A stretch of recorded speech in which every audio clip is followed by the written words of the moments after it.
Hello everyone, this is me Gaurav Agrawal from Agrawal Classes.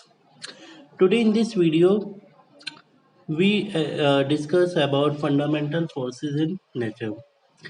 जैसा कि हम सभी जानते हैं कि फोर्स जो है वो एक एक्सटर्नल एफर्ट होता है पुश और पुल की फॉर्म में, जो कि किसी बॉडी को मूव कराने, अगर कोई बॉडी मूव कर रही है तो उसको रोकने के लिए या फिर उसकी डायरेक्शंस को चेंज करने के लिए लगाया जाता है।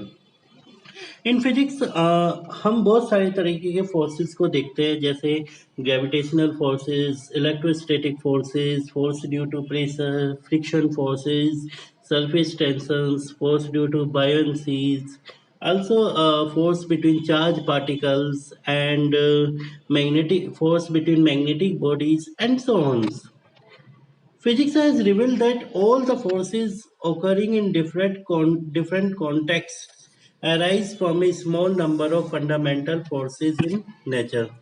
Physics में ये सभी जो forces हैं जो कि हम डिफरेंट कॉन्टेक्स्ट में देखते हैं, वो सब अराइज हुए हैं कुछ फंडामेंटल फोर्सेस से।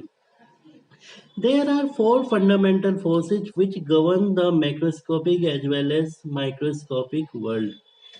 चार ऐसे फंडामेंटल फोर्सेस होते हैं जो कि मैक्रोस्कोपिक और माइक्रोस्कोपिक वर्ल्ड दोनों में ही गवर्न करते हैं। अब हम देखेंगे कौन से फंडामेंटल फोर्सेस हैं। The four fundamental forces are gravitational forces, weak nuclear forces, electromagnetic forces and strong nuclear forces. अब हम वन बाय वन इन सभी फोर्सेस के बारे में पढ़ेंगे। सबसे पहले gravitational force. The gravitational force is the force of mutual attraction between any two objects by virtue of their masses. ये force of mutual attraction है दो ऑब्जेक्ट के बीच में उनके masses के कारण।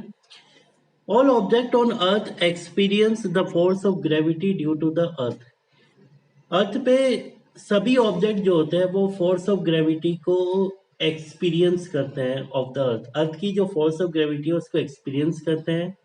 This force govern the motion of bodies falling to the अर्थ।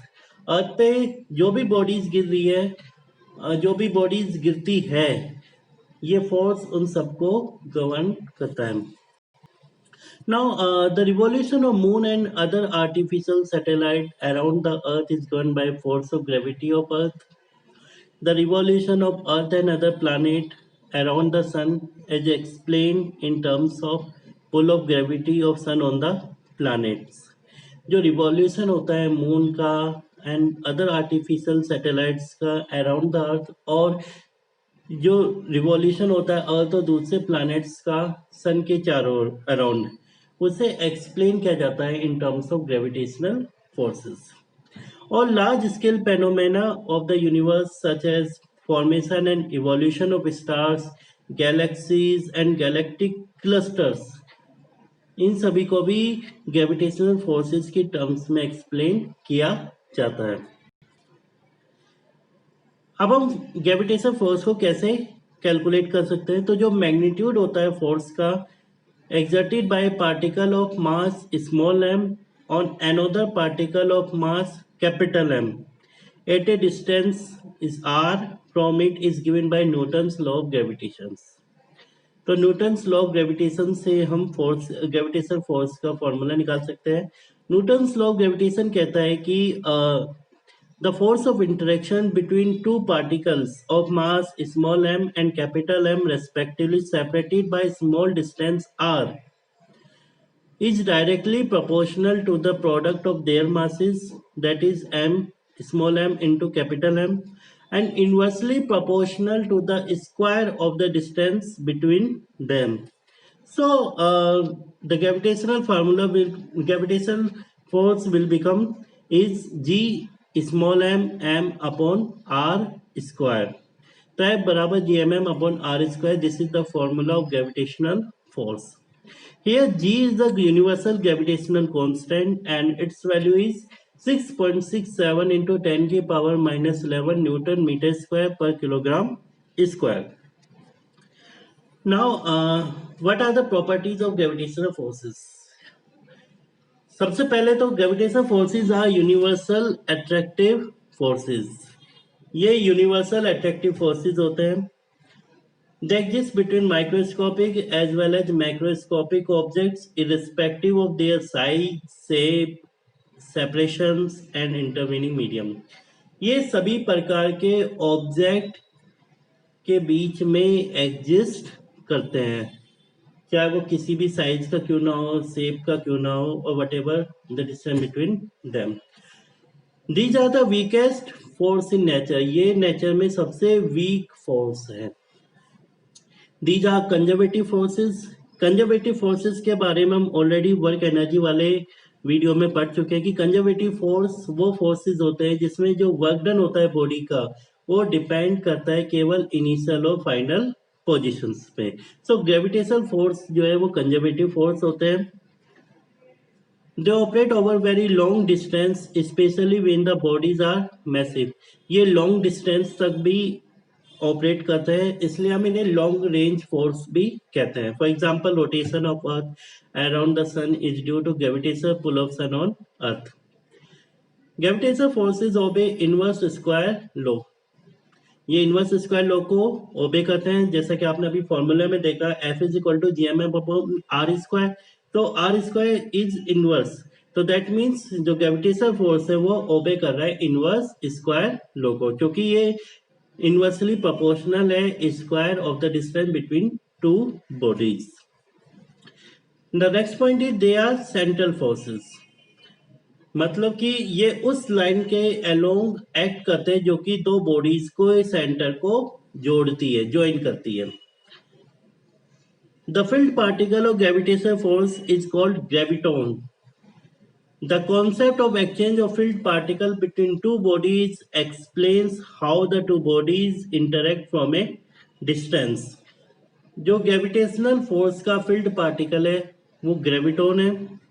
जो concept होता है फील्ड पार्टिकल के एक्सचेंज का दो बॉडीज के बीच में, वो एक्सप्लेन करता है कि कैसे दो बॉडी जो है वो एक डिस्टेंस पे इंटरेक्ट करती है।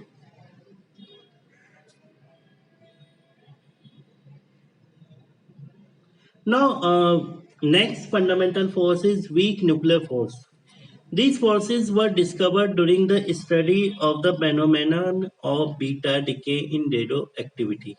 रेडियोएक्टिविटी में बीटा डिके की फेनोमेनन की जब स्टडी की जा रही थी उस दौरान इन फोर्सेस को डिस्कवर किया गया। बीटा डिके में होता क्या है कि एक बीटा पार्टिकल्स निकलता है जिसके साथ कुछ अनचार्ज पार्टिकल्स एंटी न्यूट्रॉन्स भी निकलते हैं। अब ये बीटा पार्टिकल्स में एक पार्टिकल होता है, एक एंटी पार्टिकल होता है। अगर कोई पार्टिकल निकल रहा है तो उसके साथ जो अनचार्ज पार्टिकल्स के रूप में एंटी न्यूट्रिनो निकलेंगे, लेकिन अगर एंटी पार्टिकल निकलता है तब उनके साथ अनचार्ज पार्टिकल के रूप में न्यूट्रिनो निकलते हैं। सो हेयर बीटा डिके को समझने में हम बीटा पार्टिकल के रूप में इलेक्ट्रॉन्स को लेके चल रहे हैं, सो उसके साथ जो अनचार्ज पार्टिकल निकलेगा वो एंटी न्यूट्रिनो निकलेगा। तो in beta decay electrons beta particles are emitted from a radioactive nucleus. Electrons यानी बीटा पार्टिकल्स होते हैं वो एमिट होते हैं रेडियोएक्टिव न्यूक्लियस से along with an uncharged particle antineutrino, एक अनचार्ज पार्टिकल एंटी न्यूट्रिनो के साथ। जो एनर्जी एमिट होती है बीटा डिके के दौरान वो शेयर्ड हो जाती है शेयर बीटा पार्टिकल और एंटी न्यूट्रिनो के बीच में। तो बीटा पार्टिकल, इस केस में हमने इलेक्ट्रॉन लिया, बीटा पार्टिकल और एक एंटी न्यूट्रिनो जो होते हैं वो एक दूसरे के साथ इंटरेक्ट करते हैं इन फोर्सेस के द्वारा। कौन से फोर्सेस के द्वारा? वीक न्यूक्लियर फोर्सेस के द्वारा। तो हम कह सकते हैं कि the weak forces are the force of interaction between elementary particles of short life times. क्योंकि ये जो पार्टिकल्स है इनकी लाइफ टाइम काफी शॉर्ट है, तो हम ये कह सकते हैं कि जो वीक फोर्स है वो फोर्स ऑफ इंटरेक्शन है between elementary particles of short life times. Short life times के जो एलिमेंट्री पार्टिकल है उनके बीच में जो फोर्स ऑफ इंटरेक्शन है वो वीक फोर्स है। Now, what are the properties of weak nuclear forces? Weak nuclear forces की क्या क्या प्रॉपर्टीज है? द वीक फोर्सेज आर 10 की power 25 times stronger then the gravitational forces. जो वीक फोर्सेज होते हैं वो 10 की पावर 25 टाइम्स स्ट्रॉन्गर होते हैं ग्रेविटेशनल फोर्सेज से। The week forces exist between leptons and leptons. ये लेप्टॉन और लेप्टॉन्स के बीच में एग्जिस्ट करते हैं, एंड लेप्टॉन्स एंड मेसॉन्स के बीच में ये एग्जिस्ट करते हैं। इलेक्ट्रोमैग्नेटिक फोर्सेस, जो नेक्स्ट फंडामेंटल फोर्स आता है that is electromagnetic forces. Electromagnetic forces are the forces between charge particles. Charge particles के बीच का ये फोर्स होता है। When the charges are rated, the forces are called electrostatic forces. On the other hand, the charges in motion produce magnetic effect, and a magnetic field give rise to a force on a moving body called magnetic force. जब charges rest पे होते हैं तो जो forces होते हैं उन्हें हम बोलते हैं इलेक्ट्रोस्टैटिक फोर्सेस, जबकि जब चार्ज मोशन में होते हैं तो वो मैग्नेटिक इफेक्ट प्रोड्यूस करते हैं जिसके कारण मैग्नेटिक फील्ड वहां पे अराइज होता है, और मैग्नेटिक फील्ड जो है वो एक मैग्नेटिक फोर्स को अराइज करता है एक मूविंग चार्ज पे। तो इन जनरल हम कह सकते हैं कि electric and magnetic field forces जो है वो इनसेपरेबल है। सो इन दोनों को कंबाइंड फॉर्म में हमने इस फोर्स का नाम दे दिया electromagnetic forces. As we all know, matter consists of elementary charge constituents like electrons and protons. सभी प्रकार के जो मैटर होते हैं उनमें एलिमेंट्री चार्ज कंस्टिट्यूएंट जैसे इलेक्ट्रॉन्स और प्रोटॉन्स होते हैं। सो इलेक्ट्रोमैग्नेटिक फोर्स बहुत ज़्यादा स्ट्रॉन्गर होता है as compare to gravitational force. तो ये डोमिनेट करता है सभी फेनोमेना पे at atomic and molecular scales. Atomic and molecular scales पे जो भी फेनोमेना होती है उन सभी में ये डोमिनेट करता है। The structure of atoms and molecules, the dynamics of chemical reactions are governed by these forces. Atoms and molecules की जो स्ट्रक्चर होती है, केमिकल रिएक्शंस की जो भी डायनेमिक्स वो सभी इसी फोर्स के द्वारा गवर्न होती है, उन्हें इन फोर्सेस के द्वारा एक्सप्लेन किया जाता है। Macroscopic forces like the force between two surfaces in contact, force of friction, tension in a string, force due to spring are explained in terms of electromagnetic forces. ने explain किया जाता है electromagnetic forces की terms में। Now Coulomb's law. Let us suppose हमने दो charge particles लिए जिनमें पहले का चार्ज प्लस Q1 है प्लस दूसरा चार्ज प्लस Q2 है। अगर दो चार्जेस सेम पोलैरिटी के हैं तो दैट मीन्स जिन्हें हम लाइक चार्जेस कह सकते हैं। लाइक चार्जेस जो है अगर वो दोनों चार्जेस सेम पोलैरिटी मतलब लाइक चार्जेस हैं तो वो एक दूसरे के साथ रिपेल करेंगे। वहीं अगर दो चार्जेस Q1 Q2 अगर वो अपोजिट है दैट मीन्स अनलाइक चार्जेस है तो वो एक दूसरा अट्रैक्ट करेंगे। तो कूलॉम्स लॉ कहता है कि जो फोर्स ऑफ अट्रैक्शन और रिपल्सन है दो चार्ज पार्टिकल्स के बीच में वो डायरेक्टली प्रोपोर्शनल होता है to the product of their charges and inversely proportional to the square of the distance between them. ये काफी हद तक ग्रेविटेशनल फोर्स के समान है, बट जहाँ ग्रेविटेशनल फोर्सेस में हम मास पढ़ रहे थे यहाँ पे हम चार्जेस देखेंगे। तो ठीक उसी तरह जो इसका फॉर्मूला है वो निकल के आएगा F is equal to 1/4π/0 Q1 Q2 upon R square. 1/4π/0 यहाँ पर एक कांस्टेंट है that is equal to K, and K की वैल्यू है that is 1/4π/0। Epsilon is on absolute electrical permittivity in free space. So the value of K is 9 into 10 की power 9 Newton metre square पर Coulomb square. So electromagnetic force जो होते हैं वो ओबे करते हैं कूलॉम्स लॉ को।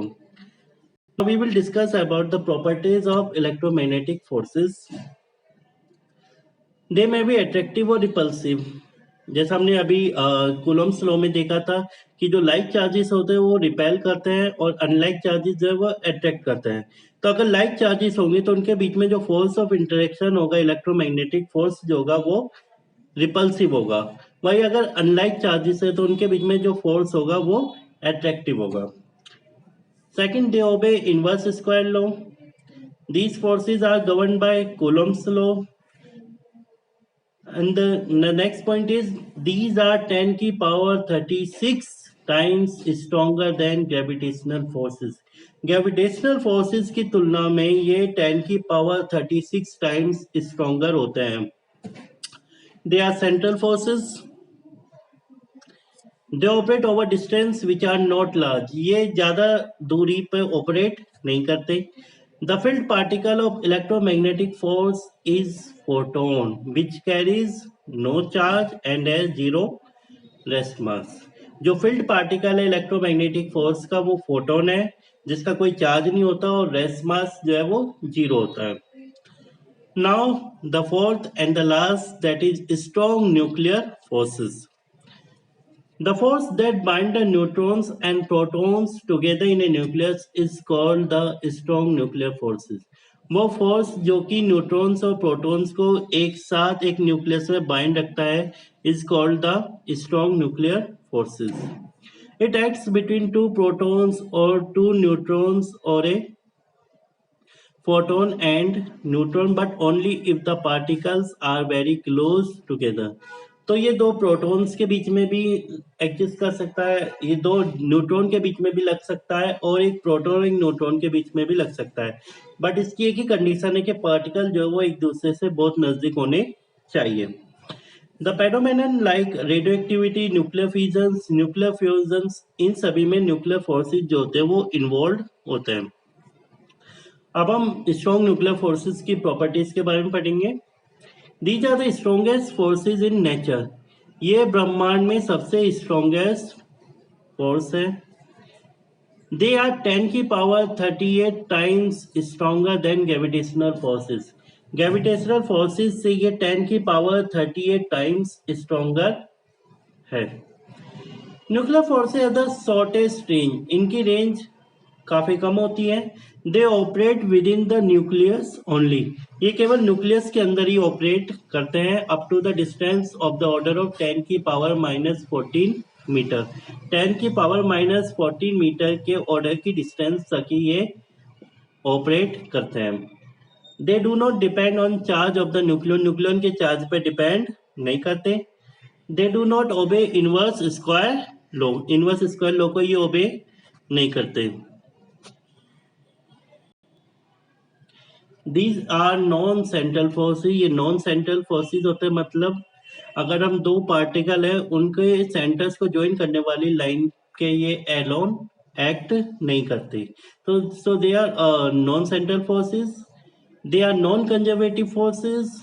They are basically attractive forces. Only when distance between nucleons is less than 0.5 Fermi, nuclear forces become repulsive. ये बेसिकली एट्रैक्टिव फोर्सेस होते हैं, लेकिन जब डिस्टेंस जो है न्यूक्लियॉन्स के बीच में अगर वो 0.5 फर्मी से कम है तो उस केस में क्या होगा, जो न्यूक्लियर फोर्सेस होंगे वो रिपल्सिव हो जाएंगे.